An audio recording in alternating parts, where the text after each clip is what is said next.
ইদানিংকালে নারীরা আরবি ক্যালিগ্রাফি লেখাযুক্ত নেকাব পড়া শুরু করেছে। এই নেকাবের মধ্যে লেখা থাকে সুবহানাল্লাহ, মাশাআল্লাহ, আলহামদুলিল্লাহ, আল্লাহু আকবার। এই দামি দামি কথাগুলো লেখা থাকার কারণে নারীরা বুঝতেছে যেহেতু আরবি লেখা, সো এটা পড়লে ইসলামের মনে হয় অনেক বড় উপকার হবে। না, এই আরবি লেখাগুলো পড়ার কারণে আপনি ইসলামের অনেক বড় ক্ষতি করতেছেন, পাশাপাশি আপনি কবিরা গুনাহ করতেছেন।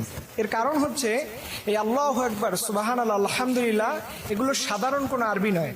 যদি আপনি লিখতেন আনা ওহিব্বুকা, আমি তোমাকে ভালোবাসি, কাইফা হালুকা, এই জাতীয় আরবি ভাষা লেখা এক বিষয়, আর আলহামদুলিল্লাহ, সুবহানাল্লাহ, মাশাআল্লাহ এগুলো সম্পূর্ণ কোরআনের আয়াতের অংশ।